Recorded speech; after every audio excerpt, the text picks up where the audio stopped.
तेरे पास लाइटर है क्या? नहीं है। अगर लाइटर नहीं है तो इसमें इतना बुरा मानने वाली क्या बात है? कोई बात नहीं, मेरे पास है। अरे कहाँ जा रही हो? अब आ ही गई हो तो थोड़ा नाच गाना हो जाए।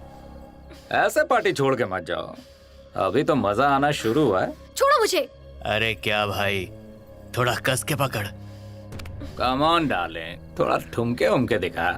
मैंने कहा छोड़ो। क्या कहा? छोड़ो उसे।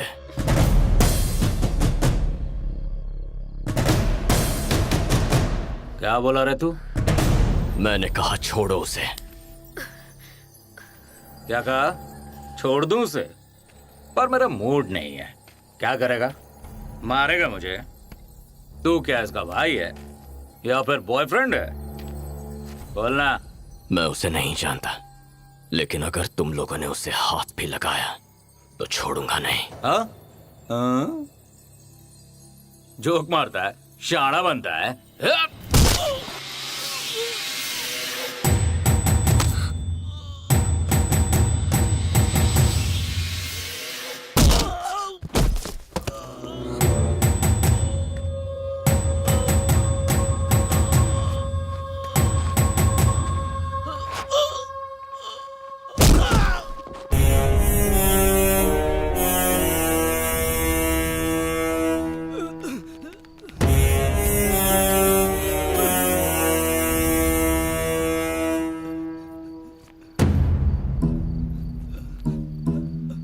दादा, मैं आज तुझे एक कहानी सुनाता हूं।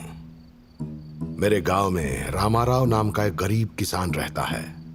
अपनी बेटी की शादी की चिंता थी उसे, तो उसने शंकर राव नाम के एक शिक्षक के साथ उसकी शादी करवाई। दहेज में अपने दामाद को 2 एकड़ जमीन भी दे दी।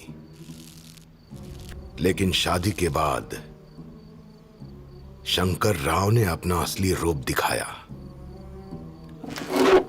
अपनी बीवी पेट से है ये भी नहीं सोचा उसने। हर रोज वो उसे मारता था और ज्यादा दहेज की मांग करता था। उसने अपने ससुर रामाराव को भी मारा। तो ये थी अब तक की कहानी। शंकर राव, मैं चाहूं तो इसी वक्त तुझे जान से मार सकता हूं, लेकिन तेरी बीवी और होने वाले बच्चे की जिंदगी तबाह हो जाएगी। इसलिए तुझे जान से नहीं मारूंगा। बहुत सोच विचार के बाद इसका एक हल मिल गया है मुझे।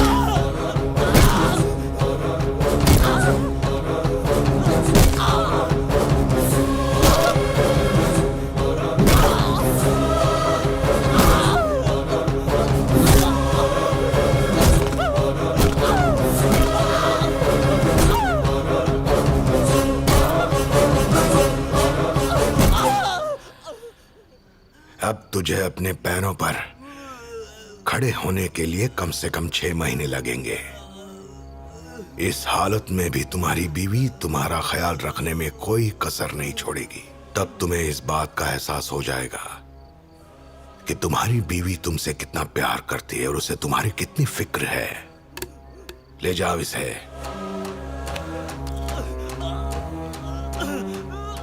इसे अस्पताल में भर्ती कर दो।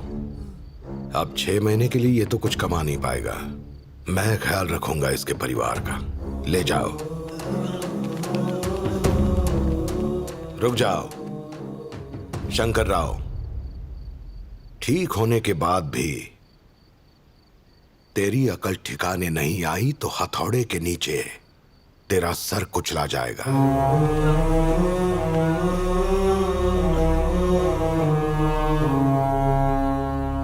रामाराव जी, मुझे यकीन है कि आपका दामाद जल्दी सही रास्ते पर चलेगा।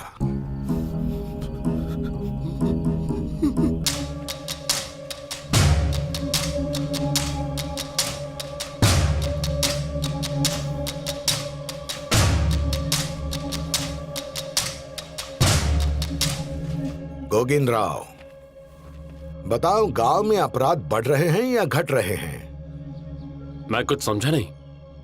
अगर बढ़ रहे हैं तो तुम अपना काम ठीक से नहीं कर रहे हो, और अगर घट रहे हैं तो तुम्हारी कोई जरूरत नहीं। मैं आपसे हाय हेलो करने नहीं आया हूँ। मैं गुरुवा रेड्डी के कत्ल की पूछताछ करने आया हूँ। मेरे खबरी ने मुझे बताया कि उसकी मौत का जिम्मेदार तुम्हारा आदमी रघु है। मैं यहाँ इसे अरेस्ट करने आया हूँ। ये वही करता है जो मैं कहता हूँ। लेकिन इंक्वायरी में आपका नाम नहीं है। इंक्वायरी की क्या जरूरत जब मैं अपना गुनाह कबूल कर रहा हूँ। अगर हिम्मत है तो मुझे अरेस्ट कर, वरना कॉफी पी और दफा हो जा। आप बेवजह ही इतना गुस्सा हो रहे हैं। गोगिन राव, मैं अपना गुस्सा बेकार लोगों पर जाया नहीं करता। मैं वक्त की कदर करता हूं। लगता है तुम्हारे पास बेकार वक्त ज्यादा है और मेरा हर पल बहुत कीमती है।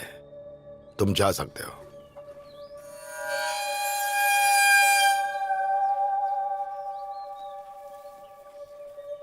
जल्दी मिलेंगे। कभी नहीं।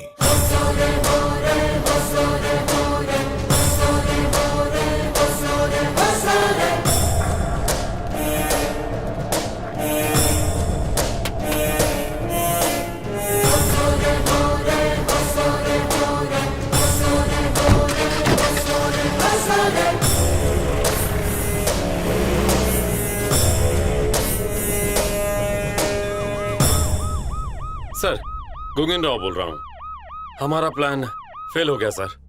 गोगिन राव के जरिए रघु को गिरफ्तार करने का हमारा प्लान पूरी तरह से फेल हो गया। हमें कुछ और सोचना पड़ेगा। हाँ, इस तरह बॉस और उनके आइडिया सुनते रहे तो एक दिन वो सबको ले डूबेगा। किसी टापू तक पहुंचने के लिए पहले समंदर में छलांग तो लगानी पड़ेगी। या तो तुम डूब जाओगे या तैरना सीख जाओगे। पर कहीं तूफान और शाख के डर से किनारे पर ही खड़े इंतजार करते रहे तो गिद्ध तुम्हें खा जाएंगे।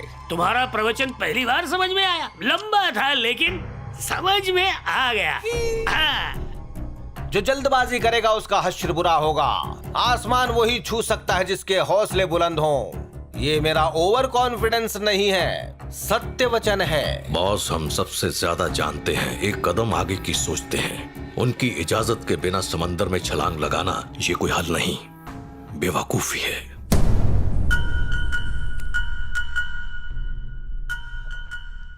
जिस दिन तेरे बाप ने तुझे उन भाड़े के टट्टुओं के सामने पीटा था ना, उसी दिन से तेरी औकात जीरो हो गई थी, जीरो। देख भूषण, जब तक तेरा बाप जिंदा है तू उसकी जगह नहीं ले सकता। वो तो मरने के बाद भी तुम्हें अपनी जगह नहीं देखना चाहता, इसीलिए उसने सबके सामने तुम्हारी इज्जत उड़ा दी। उसकी जिंदगी में तुम्हारे लिए कोई जगह नहीं है, यही सच है। इसे तेरी बदकिस्मती ही समझनी होगी जो तू उसका बेटा है, और तेरी खुशकिस्मती कि तुझे हमारे जैसे दोस्त मिले। हमारा निशाना 2 बार चुका है, पर इसका मतलब ये नहीं कि तुम्हारा बाप बच जाएगा। उसकी मौत तो निश्चित है। वो एक दिन में आ सकती है, 1 हफ्ते में या 1 महीने में, पर अगर तू ठान लेगा आज के आज आ सकती है। हिम्मत से काम ले और जिगरा रख। अभी हालात ऐसे हैं भूषण कि हम लोग हॉस्पिटल के अंदर नहीं जा सकते। अगर तू हॉस्पिटल में अपने बाप का काम तमाम कर देता है तो उसी के साथ हमारी सारी प्रॉब्लम्स भी खत्म हो जाएंगी। तू हमारा आदमी है। अगर तूने इस प्रोजेक्ट में हमारी मदद की तो हम सब के सब माला माल हो जाएंगे और अपने बाप की जगह तू ले लेगा। करोड़पति बनने का मौका बार बार नहीं मिलता भाई।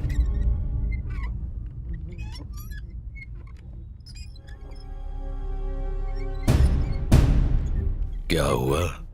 इतना क्या सोच रहा है? बड़े बुजुर्ग कह गए हैं कि मौन का मतलब है स्वीकार, और मेरे जैसा महान आदमी कहता है कि जो सही है उसके बारे में क्या सोचना। किस्मत वाले हो जो तुम्हें अपने बाप का अंतिम संस्कार करने का मौका मिलेगा, और ये मेरी आखिरी थियरी है।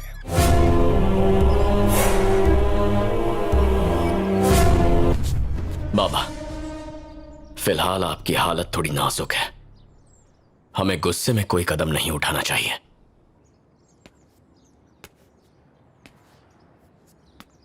उन्होंने सिर्फ आपकी बीवी को नहीं मारा, मेरी मां को मारा है। उन्होंने सिर्फ यहां के राजा को धोखा नहीं दिया है, मेरे बाबा को भी दिया है। इन 2 कारणों की वजह से अगर किसी को बदला लेने का सबसे ज्यादा हक है तो वो इंसान मैं हूं। जाओ मेरे शेर, कृष्णा,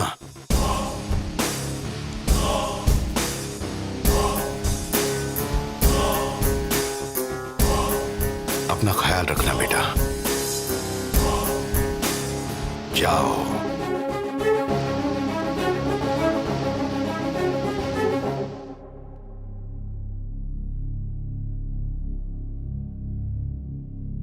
रघु। हाँ दादा। लक्ष्मी के तेरवे की तैयारी करो और शहर के सारे बड़े लोगों को बुलाओ। नगर सेवक, एमएलए, एमपी, मुख्यमंत्री, इन सारे पॉलिटिशियंस को जरूर बुलाओ और अपने सारे रिश्तेदारों को भी बुलाओ। कोई छूटना नहीं चाहिए। मेरी आत्मा वक्त शरीर छोड़ेगी, तुम कुछ नहीं बदल सकते और ये मेरी क्रिमिनल थियरी।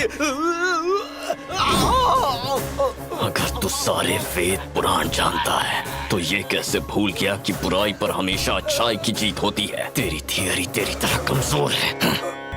शेषगिरी, चंडी, वेदम, गोगिन, ये सब क्या हो रहा है?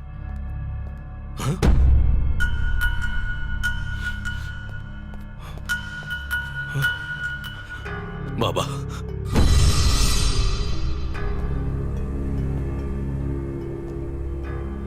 मैंने तेरे बाप को इसलिए नहीं मारा क्योंकि तूने मेरी मां को मरवाया था, पर इसलिए क्योंकि उसने तुझ जैसे कमीने को पैदा किया, तेरे अंदर के पाप को बढ़ावा दिया, क्योंकि उसने मेरे बाबा पर हमला करवाया, मेरे परिवार को परेशान किया, उन्हें दुख पहुंचाया। ऐसे और भी कई हजारों करोड़ों कारण हैं।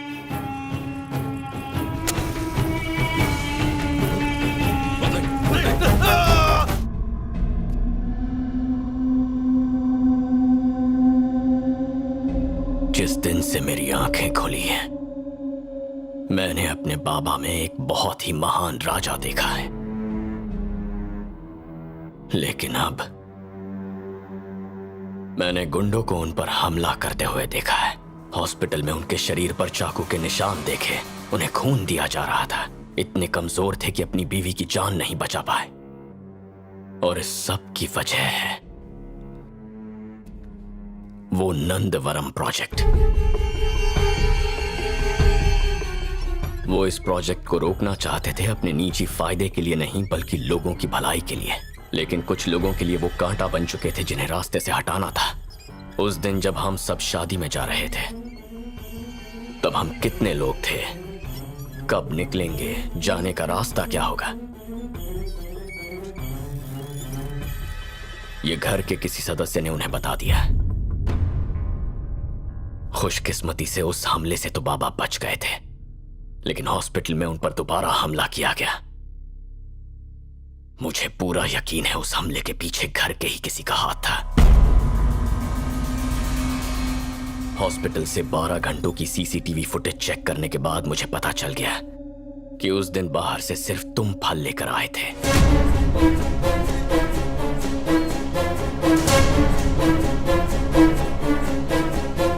मुझे इस बात का गुस्सा नहीं है कि तूने उस मां को मारा जो आखिरी सांस तक तुझसे प्यार करती रही, लेकिन बचपन से तुझे जानते हुए भी मैंने कभी ये नहीं सोचा कि तू इस हद तक गिर जाएगा। देखो, और इसीलिए मुझे अपने आप पे गुस्सा आ रहा है। मुझे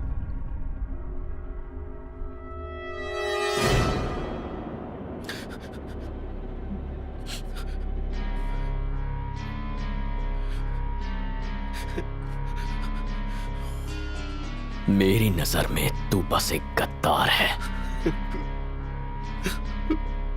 और किसी गद्दार का बस एक ही हश्र होना चाहिए।